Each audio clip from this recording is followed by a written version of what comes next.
Nous, dans le Sahel, notamment au Mali, le terrorisme, il est fabriqué. Il est soutenu, souvent par des puissances coloniales. Parce que le terrorisme, il ne faut pas l'oublier, c'est un instrument politique de déstabilisation, souvent de changement de régime. Et aujourd'hui, les médias, un des médias français récemment, est devenu une officine pour les terroristes, qui donnent la parole aux groupes terroristes, qui montrent leur alliance claire aux groupes terroristes, et l'objectif qui est recherché, c'est la subjugation et la domination de nos pays. Dans beaucoup de nos pays, on a le franc CFA, la monnaie. Mais c'est une monnaie néocoloniale. Même le nom, c'était à l'époque le franc des colonies françaises d'Afrique. Et maintenant, c'est devenu le franc de la communauté financière africaine. Mais c'est parti pour mieux rester. Et aujourd'hui, nos pays sont contrôlés à cause de cela. Merci infiniment de me donner la parole et puis pour cette invitation. Je vais essayer d'élaborer un peu sur la mise en place de nouvelles formes d'alliances sur le continent en tant qu'élément pour mettre en place une nouvelle identité africaine, mais aussi répondre et sortir de ces dynamiques coloniales ou même néocoloniales.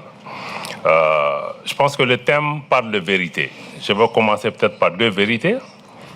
La première vérité, c'est d'abord que la Russie n'est pas une puissance coloniale, n'a jamais été une puissance coloniale, n'a pas de passif colonial, bien au contraire, a été aux côtés de peuples africains et d'autres peuples dans le monde pour les aider à sortir du système colonial et affirmer leur souveraineté. Je crois que ça, c'est une des vérités aussi qu'il faut dire. Elle continue à se battre à nos côtés contre le néocolonialisme et aussi toutes les formes de domination hégémonique. La deuxième vérité, c'est que le colonialisme est parti pour mieux rester. Le colonialisme n'est pas un thème du passé. Le colonialisme est terminé, mais le néocolonialisme est encore vivant. Et tous les outils de perpétuation du système colonial sont encore là, bien en place. Malheureusement avec des formes plus subtiles, mais ils sont bien en place. Je crois qu'on a parlé de certains outils. D'abord, le contrôle politique de nos pays a continué. Ensuite, il y a les médias, on en a parlé. Certains médias aujourd'hui sont devenus des armes de destruction massive et beaucoup de ces anciennes puissances coloniales l'ont compris qu'il n'est plus nécessaire d'envoyer des armées et qu'avec la manipulation, l'instrumentalisation, le financement des médias qui aujourd'hui ne parlent même plus dans leur langue, ils sont chez nous, ils parlent dans nos langues. Pourquoi ils ne investissent pas dans nos institutions publiques pour nous informer, mais ils investissent dans leurs propres institutions? Donc je ne dis pas tous les médias, mais aujourd'hui, certains médias de ce système néocolonial sont des instruments de perpétuation de ce système et sont devenus même des armes de destruction massive. Et ça, je vais faire le lien, parce que les médias en lien aussi avec le terrorisme amplifient cet élément d'arme. Parce qu'aujourd'hui, le terrorisme, il ne faut pas se voiler la face. On a essayé de nous faire croire que le terrorisme, ça vient des extrémismes musulmans ou d'autres extrémistes. Nous, dans le Sahel, notamment au Mali, le terrorisme, il est fabriqué. Il est soutenu, souvent par des puissances coloniales. Parce que le terrorisme, il ne faut pas l'oublier, c'est un instrument politique de déstabilisation, souvent de changement de régime. Et aujourd'hui, les médias, un des médias français récemment, est devenu une officine pour les terroristes, qui donnent la parole aux groupes terroristes, qui montrent leur alliance claire aux groupes terroristes et l'objectif qui est recherché, c'est la subjugation et la domination de nos pays. Ça, ils sont partis pour rester. Dans beaucoup de nos pays, on a le franc CFA, la monnaie. Mais c'est une monnaie néocoloniale. Même le nom, c'était à l'époque le franc des colonies françaises d'Afrique. Et maintenant, c'est devenu le franc de la communauté financière africaine. Mais c'est parti pour mieux rester. Et aujourd'hui, nos pays sont contrôlés à cause de cela.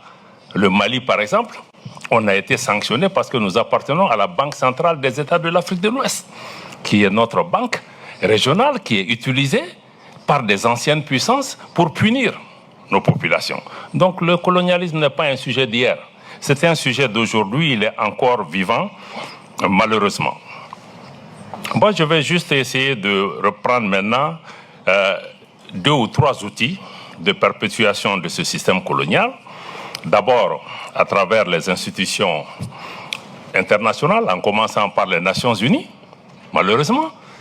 Par exemple, le fait qu'il y ait des statuts de porte-plume qui existent encore au niveau des Nations Unies, c'est une perpétuation d'une pratique coloniale qui met les anciennes colonies françaises sous la France et les anciennes colonies anglaises sous la Grande-Bretagne, pour une organisation qui est censée défendre nous les peuples.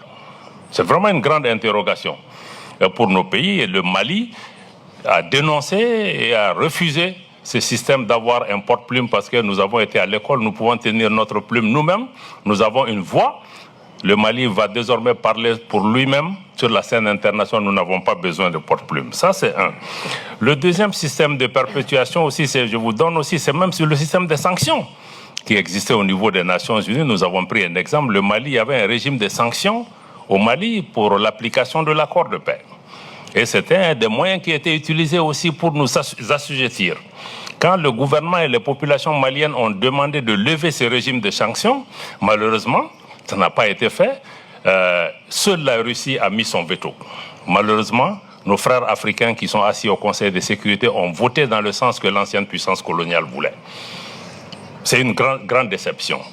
Aujourd'hui, les institutions financières internationales, FMI, Banque mondiale, sont aussi utilisées pour la perpétuation de ce système de domination.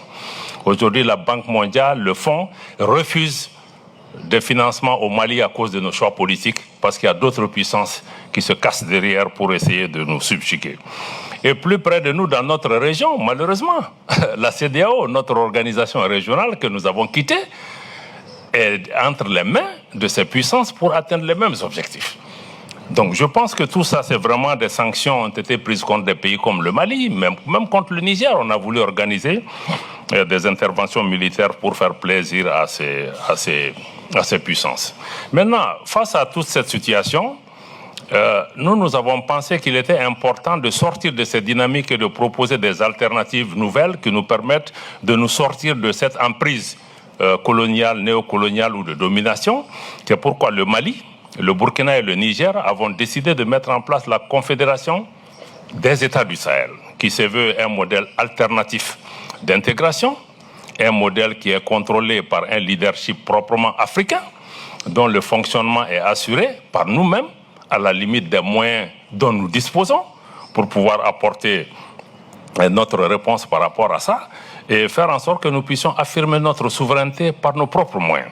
Et je crois que la sécurité aujourd'hui du Mali, du Burkina et du Niger est assurée par nos armées, par nos propres moyens. Pendant 10 ans, nous avons attendu l'aide de l'extérieur qui est venue, mais qui était dans un scénario de dépendance, qui ne nous mettait pas en capacité d'assumer notre sécurité. Je pense que c'est ce nouveau modèle où nous pensons que nos organisations ne doivent... Parce que qui finance paye, malheureusement. La plupart de nos organisations, leur fonctionnement est financé par l'extérieur. Avec la Confédération des États du Sahel, nous avons mis en place un nouveau modèle. C'est d'abord une confédération, ce n'est pas une organisation en tant que telle, qui travaille, 1, pour la sécurité, 2, pour l'action diplomatique concertée, et 3, le développement. Le projet créer un espace homogène entre nos populations où nous pouvons travailler à assurer notre autonomie sécuritaire, mais même notre autonomie en matière de développement, et aussi faire en sorte que désormais, nous n'allons pas prendre nos instructions à Paris, à Washington ou ailleurs. Nous voulons des partenariats respectueux, des partenariats sincères, des partenariats gagnant-gagnant, mais nous ne sommes plus dans des dynamiques d'être sous le contrôle des gens. Et certains disent même que, mais pourquoi vous allez vers la Russie, quitter un maître pour aller vers un autre maître? Nous avons dit, mais vous avez tout faux. C'est pourquoi j'ai commencé par là pour dire que non, la Russie n'est pas une ancienne puissance coloniale, elle n'est pas une puissance coloniale. Mais ça demande même une décolonisation mentale chez chacun de nous, de comprendre que ces politiques impérialistes et coloniales doivent cesser. Mais elles sont là. Et elles veulent s'imposer ces puissances, y compris par la force, y compris par le terrorisme si c'est nécessaire. Donc je pense que ces éléments doivent être là et nous devons nous proposer de nouvelles alternatives dans nos pays, de nouvelles réponses, des réponses sur le plan économique autonome, générer des ressources en interne, créer des capacités. Mais tout commence par le mental. Nous devons d'abord nous dire qu'il faut qu'on sorte de cet ancien système pour faire ce que nous devons faire dans l'intérêt de nos populations sans avoir peur de telle ou telle puissance qui veut perpétuer. C'est leur intérêt aussi. Hein. Ces puissances vont continuer parce qu'ils vivent de ça. C'est à nous de faire ce qui est bien pour nos populations et de pouvoir assumer. Donc ce colonialisme, malheureusement, n'est pas un thème du passé. Il est là, il a des formes subtiles et des formes extrêmement dangereuses et même perfides dans beaucoup de nos systèmes. Et nous devons tous en être conscients et nous saluons la résolution qui a été adoptée avec le leadership de la Russie, l'initiative de la Russie, pour pouvoir faire en sorte que cette question reste au centre de nos actions.